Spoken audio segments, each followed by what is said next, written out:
Record. Okay, welcome to Cutting for Sign. Today's guest is George Kao. George Kao, I've known you for over a decade, but this is the first time that we've been able to see each other face to face. In this whole time, we kind of have a unique origin story as far as friendship goes. But one thing that has always stood out about you to me is that you are, I'm going to use my own words, and I'll let you use your words in just a moment, but you're a conscious business coach. And what I mean by that is that you know what it's like for people to want to do their business and the ickiness feeling that might come up for them when they need to do something called sell and sell themselves and market themselves. And no one likes doing it. It's a very rare thing, I should say, that someone feels that that's a congruent part of their calling or congruent part of doing business. And I've not met anyone ever who brings a kind of level of consciousness around that act like you do. And I've been following your work for a very long time. And it's inspired me. It's helped me a lot. I've put a lot of what you teach into practice. And it's just a gift that I get to now talk to you about and hopefully bring what you do to more people and help more people, because it's an amazing thing that you do for entrepreneurs. You, man. Thank you, Ron. Well, and before we started recording, I hope it's okay to bring this up, but Totally. It's, I guess maybe 10 years ago or so, you Yeah. started mentioning that you would be praying for me. Yeah. And like every day or whatever, or on a consistent basis. And I was like, wow, like nobody else does that. And or at least nobody that I know that I'm aware of that does that. And you still have it. I'm just Yeah. incredibly grateful. And that is an immense gift, and very, very privileged. And, Yeah, I'll kind of briefly tell our story real quick. Like you were a friend, you knew somebody on the Gmail team in the early days, in the early 2000s. Yeah.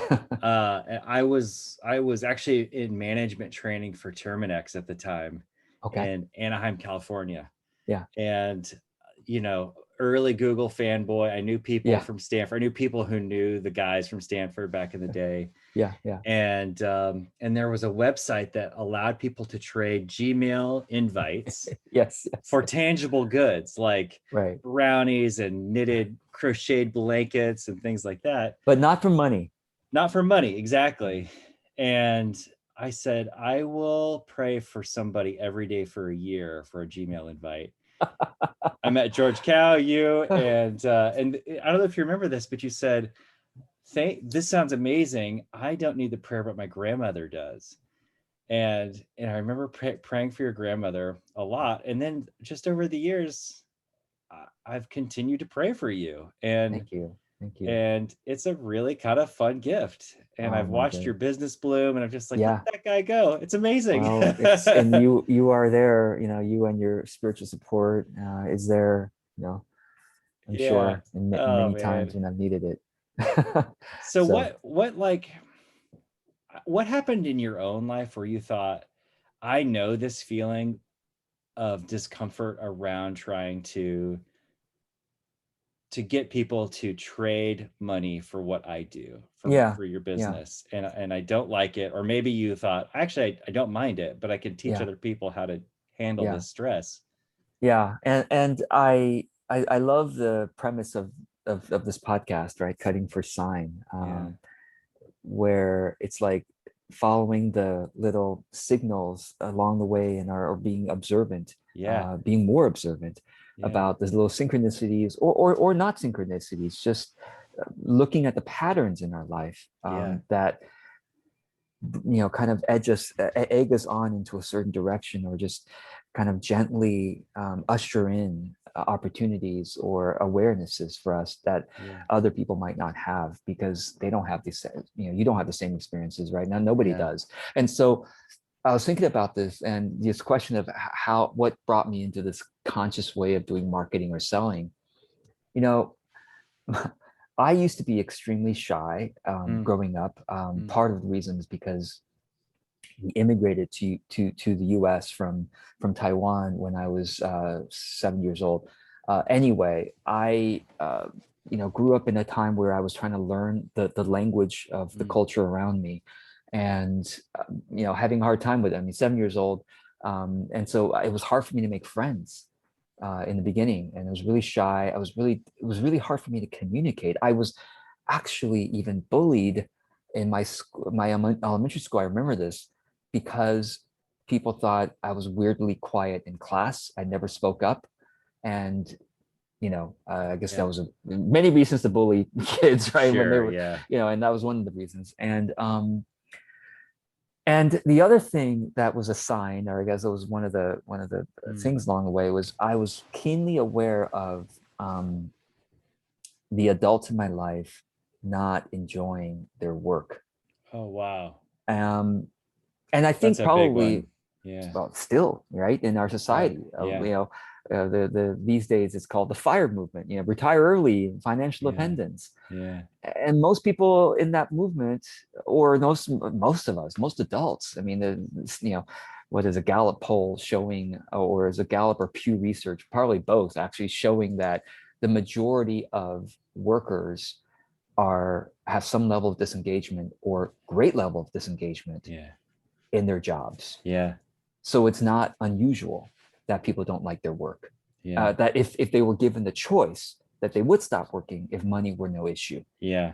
Okay, so that's another sign. So I have my lack of ability to communicate as Yeah. one sign, and then noticing my own parents and aunts and uncles and family friends not liking the work was another Yeah. sign. And then the other sort of sign, or I guess maybe luck of the draw, is that my dad, his work was essentially sales. He owned a company. It doesn't matter what the industry was, but as the owner of the company, he was essentially, most of his work was getting people to say yes to his Yeah. products. Yeah. And so I think I grew up with that kind of feel, and therefore, not surprisingly, my brothers were also picked up some sales jobs along the way. Yeah. And so all of these things kind of brought me here, where it's like after I quit my previous job, um, I couldn't figure out what to do with I applied to some other jobs, and yet another sign, I got rejected from all of them. Mm-hmm. I didn't even get interviews for almost everything I applied for. They didn't even write back to me. At that point, I'm like, okay, what do I do with my career? And I started helping my friends. I just said, well, you know what? I'm going to, there's this thing called Facebook. There's this thing called LinkedIn, social media, that I seem to be okay at, and my friends seem to be struggling at. So I was observing where I could help my friends and my colleagues. I wasn't trying to make money doing it. I just was trying to be helpful. So I did a session. I did some sessions with some friends, just helping them out. And one of my friends, and this is another sign, said, "Hey, you seem really good at this. Maybe you should do this as a career." I'm like, I never even thought of it. Yeah. Maybe, and he actually said, maybe you should sell an online class. And this was back in the mid 2000s, or no, I'm sorry, the late 2000s. So kind of it was already getting into the place where online courses were starting to become a thing.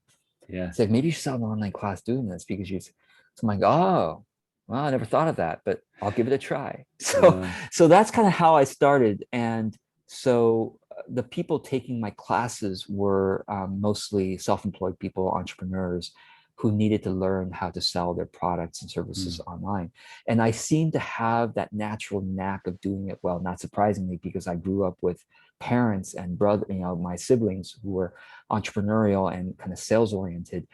But the way I was selling it back then was the way that I knew how to sell, which is to do whatever was necessary to get you to say yes, which is how most sales are taught. Right. Yeah, that's right. It's like, well, what do you need me to say? I'll say whatever you want me to say. And I'll use whatever tactics, like scarcity and pressure and whatever. Yeah. So this is 2009, 2010.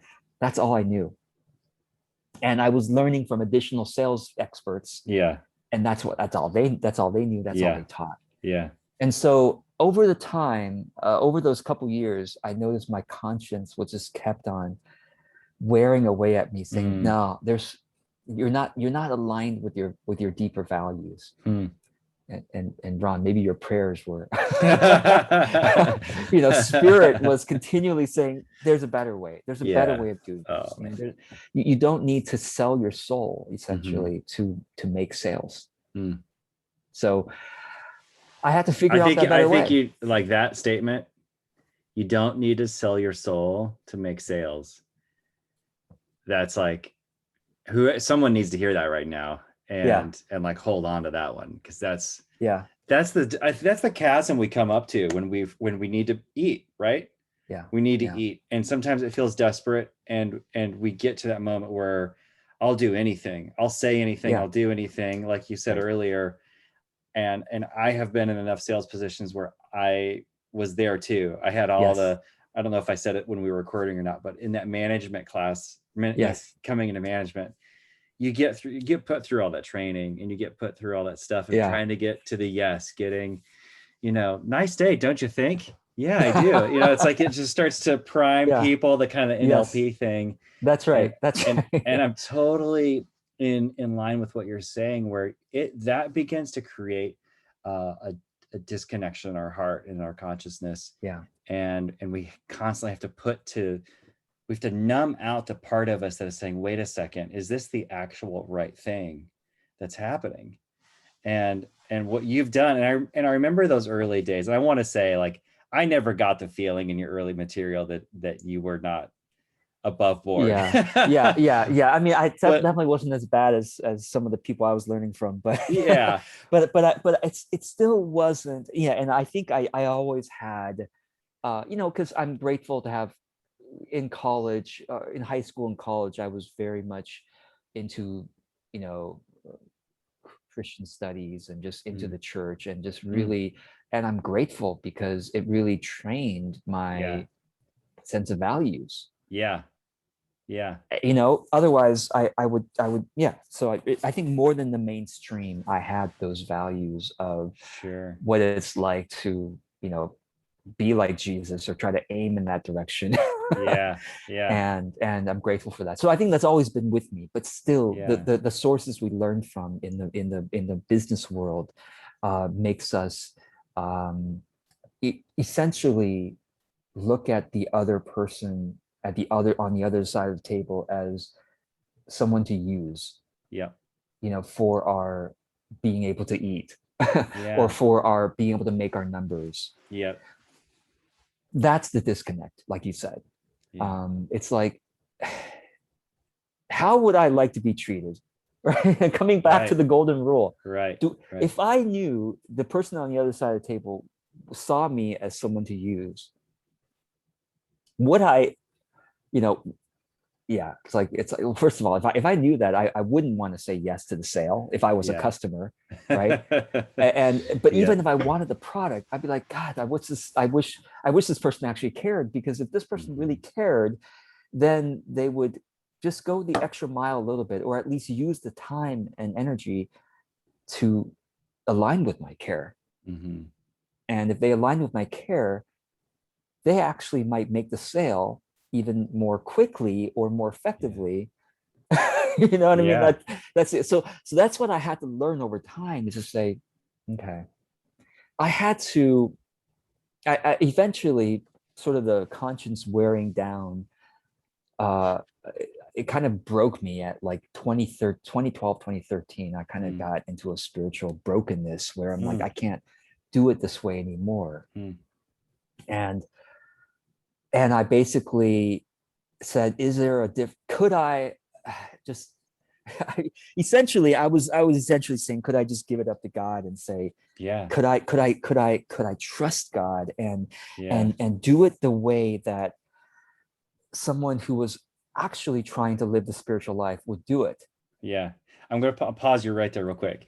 Give me like 3 examples of what you mean by spiritual life. Like, Okay.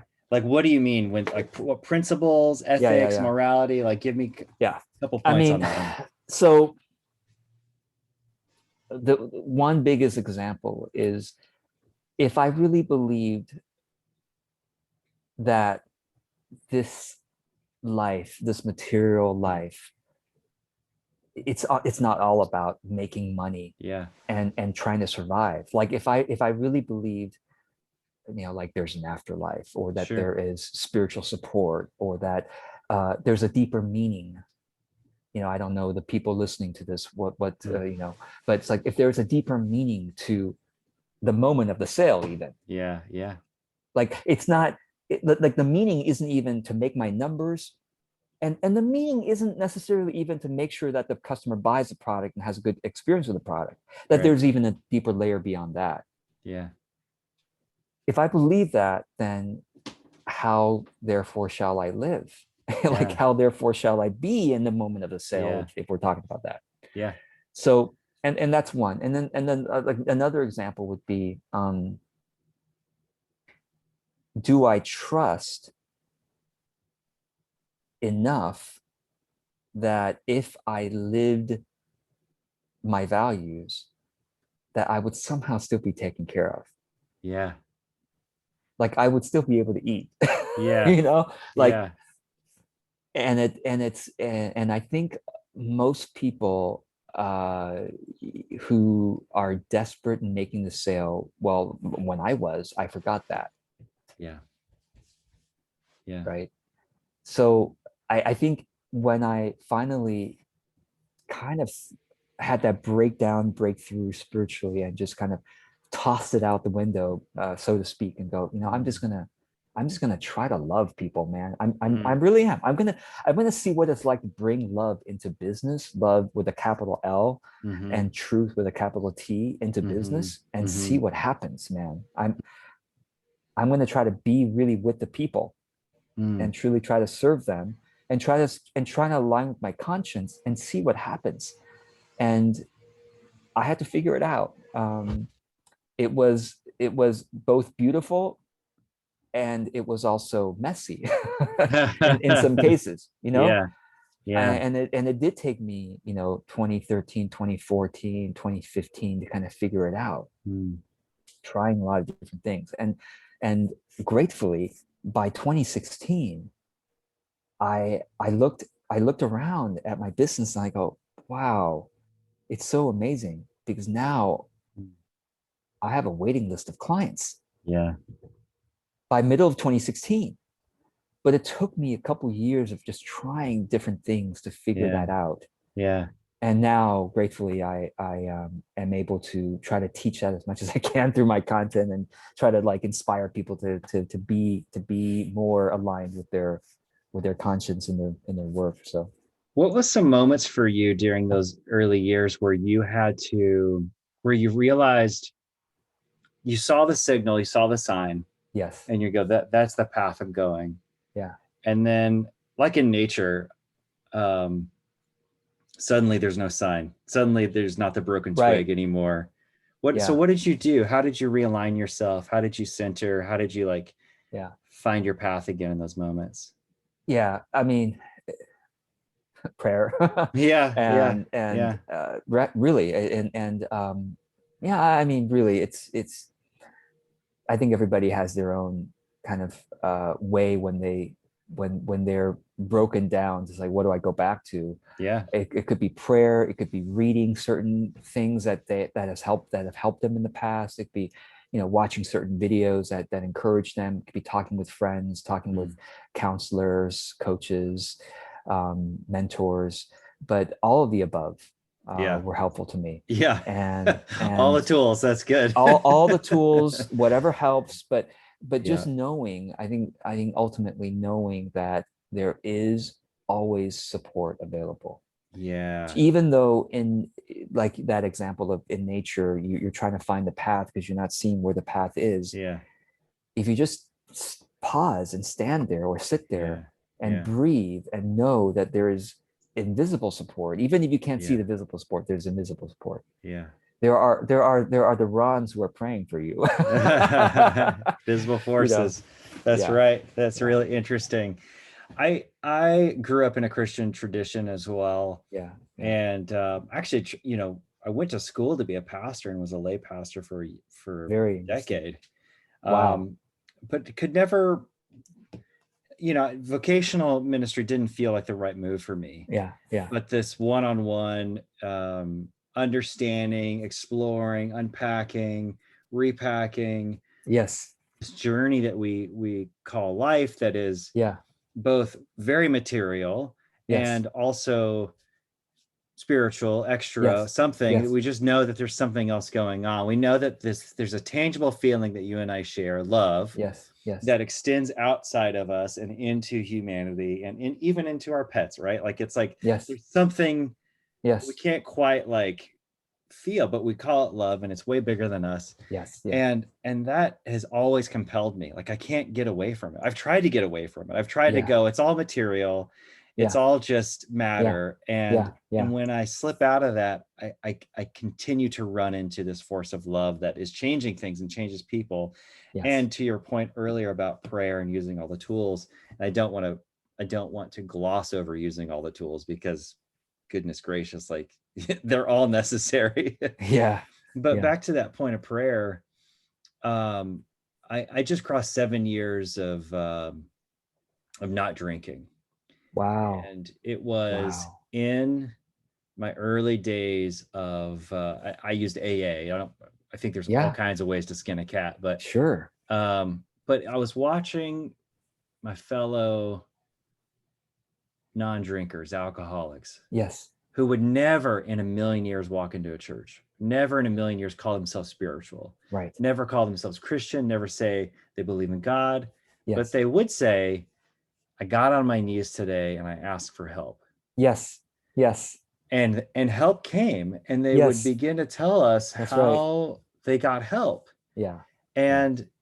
And I thought, I've been and that's, that's more than 5-6 years ago now. And I've thought, there's a mystery. Number one, there's a mystery. Why That's does right. help come? But it does. And Yes. we just have to accept it. But I think the That's other right. part of it, and you mentioned this a little bit earlier, is in that stillness, prayer is a signal to our nervous system that I'm now on the watch, and Yes. I'm now receptive Yeah. Yeah. for help. Yeah. And I think that's why it's such a strong and ancient human tradition across so many different Yeah. religious facets, because somewhere in there, our ancient ancestors thought something about this works when we Yeah. ask for help. Yeah. It's a neat tool that we still have. And Yeah. I work, that's probably the second or third thing I work with most of my clients, is helping them learn how to pray. Yes. And it's Oh, and there's no wrong way to do it, right? Like, it's just yeah. like, help me, Yeah. somebody help me. And Well, then, I think to me, the only quote unquote wrong way of doing it yeah, is to not believe, I guess, yeah, or even sometimes, even if you don't believe it, it still comes. But the more, I guess, trust it can be woven into that yeah, experience, the sooner, or yeah, I mean, the more aware we are of the help, perhaps. yeah, But it's beautiful, man. 7 years, dude. So essentially, you are physically a different human being now. yeah, I am. And Like all the cells have been replaced now. yeah, 7 years, right? that's right. That's right. Yeah. It's been an So amazing gift. And I mean, prayer, I'll say this about that experience in my life. I had tried many different times to stop drinking. Um, it was a compulsion yeah. that My took goodness. a tremendous amount of bandwidth in my thought Mm, life. So if I yeah. was at the grocery store, I Oof. was thinking about how I could get it, Right. how I could hide it from my family. That's When I right. had it in the house, um, thinking about how I could sneak it, thinking Yeah. about how much I could drink without anyone noticing. Wow. Wow. Like I said earlier, I was a community leader, and people would come over, bring drinks. I would Oh, combine them when they all left. I would drink them when they left. yeah. And somebody called me out in a really thoughtful way, and they go, and I had made a terrible fool of myself many times in front of lots of people, Mm. but not in front of this person. This person said, what might life be like without drinking for you? Yeah. What might Huh. God have for you? Yeah. Yeah. Not to say he was withholding, or God was withholding, or they were withholding, but it's a different receptive state when Yeah. you have original thoughts that aren't filtered by something else. And that was Right. a challenge enough for me that it really Wow. was enough. And I asked for help. I actually asked for help, from God and the universe and others, Yes. and help came. And then interestingly, my wife and I were praying together with Uh-huh. somebody about something else, not even drinking, about just another Wow. difficult time we were having. And the person goes, has anybody asked for the compulsion to drink to be for Ron, for the compulsion to leave Ron? Yes. And my wife and I looked at each other. We just thought, like, yeah, right, okay. And he goes, just do that. And my wife put her hand on my shoulder and she said it exactly like this: God,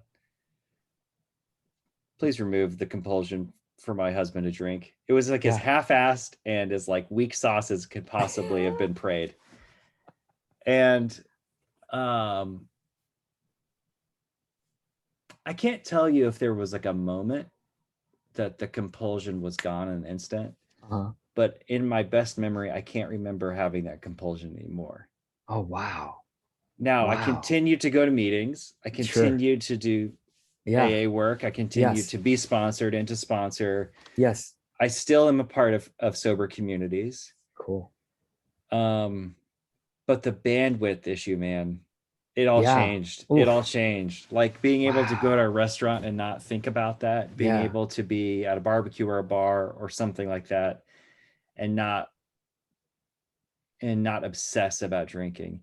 And I think that what's interesting about addiction is we live in the age of dopamine. Dopamine is like Yes. delivered all the Yes. time, no matter what. Yeah. And we're most of us are addicts of some kind to something. Sure. Yeah, And we absolutely. and we know that feeling of like, I don't want to be thinking about this anymore. I don't want Right. to be doing this thing anymore. Yeah. Yeah. And asking for help. That thing that you hinted at earlier, could life Yeah. be different? Yeah. Could my business be different if Yeah. I did it? Is it real? Is it Yeah. possible? What it might Yeah. be like? Yes. And the answer is yes. Yeah, Yes, it that's is right. possible. Yeah. It always is possible. And we need podcasts like this to remind us that it's Yeah. possible. It absolutely is. Yeah. There is always an opening. Whatever it is you are willing to aim towards, it is always possible. Yeah. So, and I say that because I've seen various changes in my life that Mm. are like, wow, I'm a different person, Yeah. literally. You know, Wow. I didn't used to think this way. Yeah. I didn't used to believe that I could think this way or act this way, Give me an or example of that, because I think our yeah, thought life, that belief yeah. around our reality is Okay. very strong. Okay, here's one.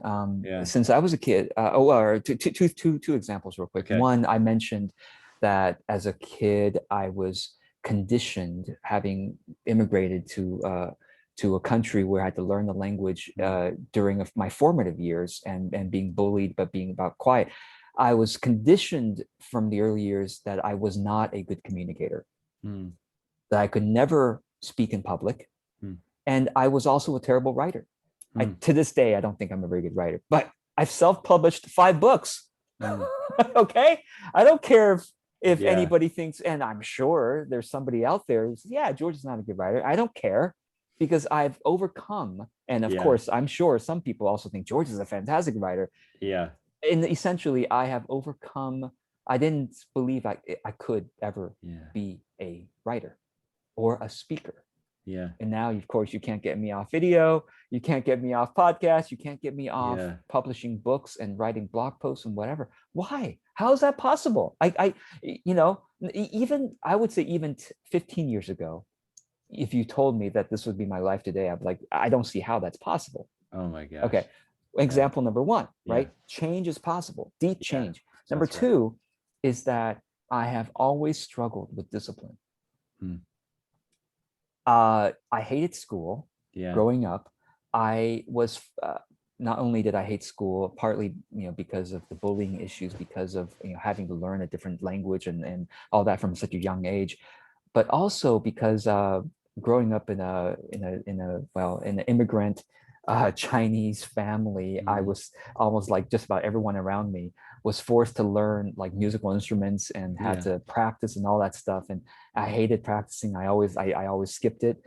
And of course, to now, I deeply value the idea of practice and the Yeah. importance of practice. But back then, I hated it. I hated every Yeah. moment of it. Yeah. So discipline was always an issue for me. I always stayed up all night writing my doing my homework because I was all day playing video games. Okay. Yeah. So all throughout school and beginning of my career, I had discipline issues. Yeah. Couldn't do it. Prayer was also hard for me. Yeah.